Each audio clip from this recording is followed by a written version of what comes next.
Student, आज हम बात करेंगे क्लास फोर्थ के मंजरी के फर्स्ट चैप्टर के बारे में, जो है बढ़े चलो। अब बढ़े चलो है तो बढ़े चलो का मतलब है कि निरंतर आगे बढ़ते रहो। अब इसका परिचय देखते हैं। प्रस्तुत कविता हमें संदेश देती है कि चाहे हमारे सामने कैसी भी कठिन परिस्थिति आ जाए, किंतु हम धैर्यपूर्वक उनका निडरता से सामना करते हुए जीवन पथ पर बढ़ते रहें, जीवन मार्ग पर आगे बढ़ते रहें। कोई भी मुसीबत हो, कोई भी कठिन समस्या हो, हम उसको नकारते हुए आगे बढ़ते रहें, उसका सामना करें, उससे घबराएं नहीं। अब हम बात करेंगे कि इस अध्याय के माध्यम से हम समझाना चाहते हैं कि भारत माँ के वो शूरवीर हैं, वो धैर्यवान हैं, जिनके सामने कितनी भी मुसीबत आ जाए हम उन मुसीबतों से डरेंगे नहीं डरेंगे, निरंतर आगे बढ़ेंगे और निरंतर आगे बढ़ते हुए हमारे देश का गौरव ऊंचा करेंगे या गौरव बढ़ाएंगे। अब आगे कविता की तरफ चलते हैं। वीर तुम बढ़े चलो, धीर तुम बढ़े चलो। तो वीर का मतलब है साहसी शूरवीर। तुम वीर हो, निरंतर आगे बढ़ते रहो। धीर तुम बढ़े चलो, तुम धैर्यवान हो, निरंतर आगे बढ़ते रहो। अब धैर्यवान से तात्पर्य है जिसके अंदर धैर्य हो। अब धैर्य किसके अंदर होगा? जो मुसीबतों से घबराता नहीं है वो इंसान धैर्यवान होता है। जो मुसीबतों का सामना करता है और मुसीबतों से घबराता नहीं है वह धैर्यवान इंसान होता है। हाथ में ध्वजा रहे, बाले दल सजा रहे। अब हाथ में ध्वजा रहे तो झंडा किसका? झंडा हमारे देश का। हमारे देश का झंडा कौन सा है? तिरंगा है। हमारे देश का झंडा हमारे हाथों में सजा रहे, इसका मतलब है कि हम कितनी भी मुसीबतों में हैं लेकिन हमारे देश की आन बान शान कम नहीं होनी चाहिए। जो हमारे देश का तिरंगा है वो कभी लज्जित ना होने दें, हमेशा गौरवान्वित रहने दें। अब आगे बात करते हैं। बाल दल सजा रहे, तो बच्चों का समूह है वो हमेशा सजा रहना चाहिए। मतलब हम एक दूसरे के साथ संगठित होकर के काम करें और देश के लिए संगठित होकर काम करें।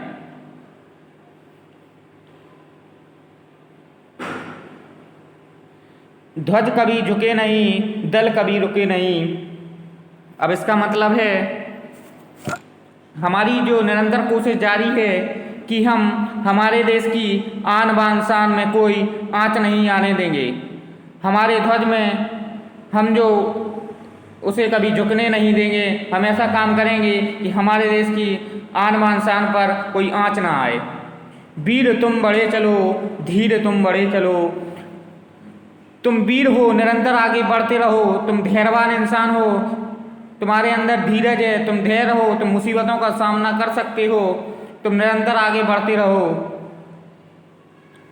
अब आगे है। सामने पहाड़ हो, सिंह की दहाड़ हो। सामने पहाड़ हो, पहाड़, अब आपने पहाड़ तो देखा होगा, किसी न किसी ने पहाड़ देखा होगा। जब पहाड़ के पथ पे चढ़ते हैं तो कितनी कठिनाई होती है। तो पहाड़ जैसी कठिन समस्या क्यों ना हो हमारे सामने, हम उस पर भी चढ़ के आगे निकलेंगे। अब सिंह की दहाड़ हो, अब सिंह जैसा मजबूत हमारा कोई शत्रु हो, सिंह जैसा गरजने वाला हमारा कोई शत्रु हो सामने आ जाए, हमें उससे घबराना नहीं है। और तुम निडर डटो वहीं, तुम निडर हटो नहीं, तुम निडर डटो वहीं। अब इसकी बात करें तो निडर का मतलब क्या होता है? जिसमें डर ना हो। जब तुम्हारे अंदर डर नहीं होगा तो चाहे सामने पहाड़ हो, चाहे शेर जैसी दहाड़ हो, तो तुम निडर हो, वहीं डटो रहोगे, हटोगे नहीं वहाँ से। अब है वीर तुम बढ़े चलो, धीर तुम बढ़े चलो। वीर हो, निरंतर आगे बढ़ते रहो।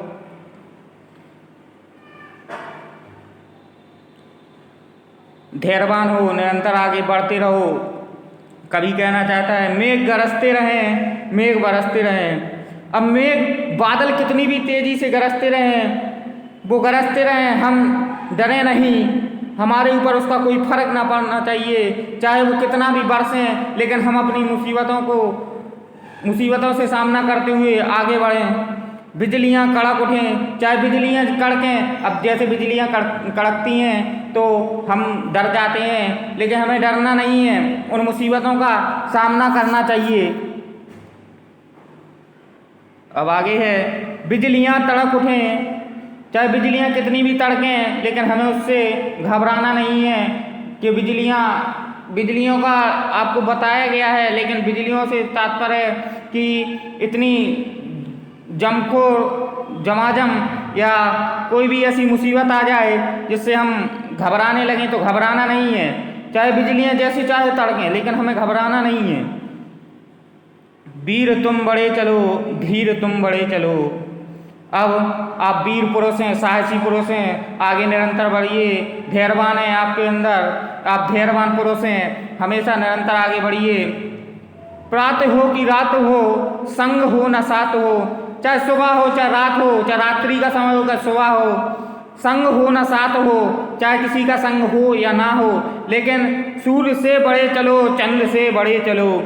सूर्य के समान बढ़ते चलो, चंद्रमा के समान बढ़ते चलो, हमें रुकना नहीं है। जैसे सूर्य और चंद्रमा अपने अपने समय पर प्रकाशित होते हैं, वैसे ही हमें प्रकाशित होते रहना चाहिए। वीर तुम बढ़े चलो, धीर तुम बढ़े चलो। अब आगे की बात करते हैं, तो तुम वीर पुरुष हो, बढ़ते रहो, तुम धैर्यवान इंसान हो, बढ़ते रहो। तुम्हें कोई भी अवश्य है, इससे मतलब, इस कविता से मतलब यह है कि हमारे सामने कोई भी परिस्थिति या कैसी भी कठिनाई हो तो हमें उसका मुकाबला करना चाहिए। अगर आप निरंतर बढ़ते रहेंगे तो सफलता आपके कदम चूमेगी। कहते नहीं हैं कि लहरों से डरकर नौका पार नहीं होती और कोशिश करने वालों की कभी हार नहीं होती। निरंतर बढ़ते रहिए, अपने काम को अंजाम देते रहिए, सफलता आपके जरूर कदम चूमेगी। अब इसका थोड़ा भावार्थ बता दें आपको। यह एक वीर रस की कविता है। वीर रस की कविता से तात्पर्य है कि उत्साहपूर्ण कविता है, जो जैसे सैनिक दल कभी कभी जाते हैं आगे अभियान के लिए, तो उनके समय गाए जाने वाला गीत है, उनमें उल्लासपूर्ण भावना भरने के लिए एक गीत गाया जाता है। अब यह एक प्रयाण गीत है। प्रयाण का मतलब होता है कि सैनिक अभियान के समय गाए जाने वाला गीत, ये प्रयाण गीत है। कवि कहता है, हे वीर धीर तुम आगे बढ़ो, हाथ में राष्ट्रीय ध्वज लेकर बिना रुके बढ़ते रहो। चाहे सामने पहाड़ हो या सिंह गरज रहा हो, बिल्कुल डरो नहीं, डटकर सामना करो और आगे बढ़ो। चाहे बादल गरज रहे हों, बिजलियां कड़क रही हों, सुबह हो या रात हो, कोई साथ हो या ना हो, सूर्य चंद्रमा के समान आगे बढ़ते रहो। इसमें कवि ने पक्के इरादे के साथ आगे बढ़ने के लिए बात की है। लगातार चलने से मुश्किलें भी आसान हो जाती हैं। अब इसके आगे बात करेंगे तो वीर का मतलब होता है बहादुर, साहसी या वीर पुरुष। अब है बाल दल। और एक चीज बता दें आपको, एक कविता द्वारका प्रसाद माहेश्वरी जी द्वारा लिखी गई है। ये बहुत ही सुंदर और स्वच्छ कविता है। ये वीर रस की कविता है। बच्चों, वीर रस का मतलब होता है जो उत्साह भर दे इंसान के अंदर, वो कविता है जिससे आदमी प्रेरित हो। अब छात्रों को समझाइए कि हम प्रत्येक विपत्ति का डटकर मुकाबला कर रहे हैं। हमने आपको बता दिया कि लहरों से डरकर नौका पार नहीं होती और कोशिश करने वालों की कभी हार नहीं होती। जो निरंतर अपनी समस्याओं का समाधान करते हैं और आगे बढ़ते रहते हैं, एक दिन सफलता उनके कदम चूमती है। वीर का मतलब होता है बहादुर या वीर पुरुष या साहसी। अब बाल दल का मतलब होता है बच्चों का समूह या बच्चों की टोली। मेघ मतलब होता है बादल, या प्रातः का मतलब होता है सुबह या संध्या, सुबह। चंद्र का मतलब चंद्रमा। धीर का मतलब होता है धैर्यवान पुरुष। अब धैर्यवान पुरुष कौन होता है? धीर का मतलब धैर्यवान होता है जिसके अंदर धैर्य हो, जो मुसीबतों का सामना करना जानता हो। दहाड़ जो शेर की आवाज होती है। तड़क बिजली, प्राकृतिक बिजली की आवाज। और संग का मतलब साथ होता है। अब आगे अभ्यास की बात करेंगे तो शुद्ध व स्पष्ट उच्चारण कीजिए। प्रातः ध्वजा तड़क बालदल कड़क बिजलियाँ। सही विकल्प चुनकर लिखिए। तो क्या नहीं झुकने के लिए कहा गया है? तो कवि ने ध्वज को झुकने के लिए नहीं कहा है, क्योंकि अगर हमारा ध्वज झुक जाएगा, हमारा तिरंगा राष्ट्रीय ध्वज झुक जाएगा तो हमारे देश की आन बान शान लज्जित हो जाएगी। तो हमें अपने देश की आन बान शान पर आँच नहीं आने देना है, इसे गौरवान्वित होने देना है। हमें निडर होकर सामना करना चाहिए। तो हमें निडर होकर मुसीबतों का सामना करना चाहिए। और निडर का मतलब ये हो जिसमें डर ना हो।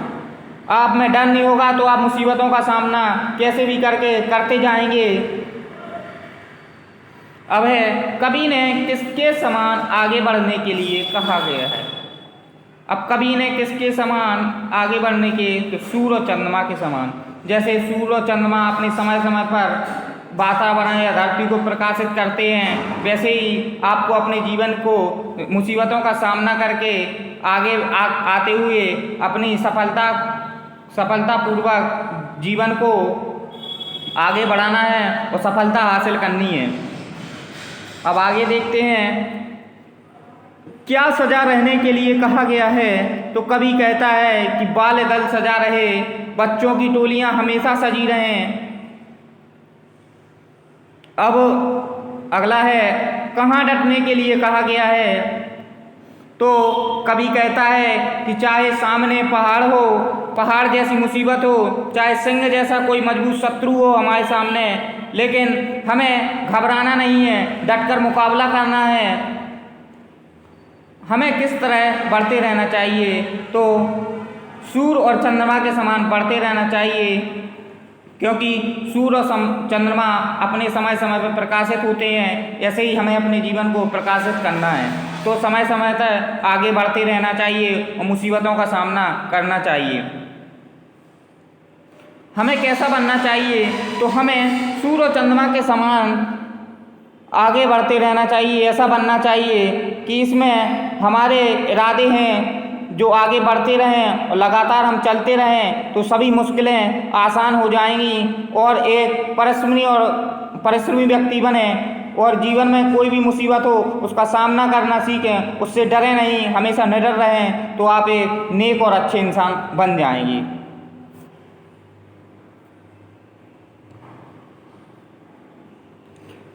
हमें किस प्रकार आगे बढ़ते रहना चाहिए? तो हमें कवि कहता है कि सूर्य और चंद्रमा के समान आगे बढ़ते रहना चाहिए। जैसे सूर्य और चंद्रमा अपने, जैसे सूर्य सुबह प्रकाशित होता है तो सुबह अपनी रोशनी बिखेरता है, वो किसी भी मुसीबत में भी हो तो वो बाहर निकलता है। ऐसे चंद्रमा रात्रि में हमें प्रकाश देता है। तो ऐसे ही आप प्रकाशित होते रहें, अपने जीवन की समस्याओं को आगे बढ़ाते रहें और समस्याओं से आगे बढ़ते रहें, और जब आप लगातार चलते रहेंगे तो आपकी मुश्किलें आसान हो जाएंगी। कवि ने बादल और बिजली के बारे में क्या कहा है? तो कवि ने बादल और बिजली के बारे में ऐसा इसलिए कहा है, क्या कहा है? पहली बात तो क्या कहा है? कवि ने कहा कि बादल गरजते रहें चाहे बरसते रहें,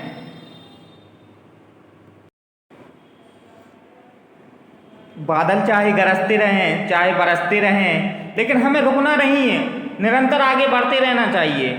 चाहे बिजली कड़के चाहे बिजली तड़के, जैसी चाहे समस्या हो, गरजती हुई बिजली हमें डराए लेकिन डरना नहीं है, मुसीबतों का सामना करना है। बिजली एक आपके लिए उदाहरण दिया गया है, बिजली जैसी समस्या हो हमारे सामने, बिजली तड़क रही हुई ऐसी समस्या, ऐसा शत्रु हो हमारा, लेकिन हमें आगे बढ़ते रहना चाहिए।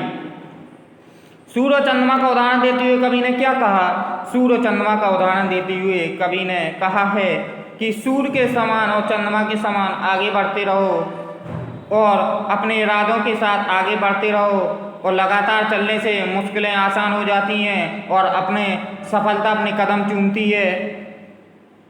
अब कविता के माध्यम से अगला क्वेश्चन है कविता के माध्यम से हमें क्या सीख दी गई है? तो कविता के माध्यम से यह सीख दी जाती है कि जीवन में कैसी भी परिस्थिति, कठिन परिस्थिति हो, लेकिन हमें उसका सामना करना चाहिए, उससे घबराना नहीं चाहिए।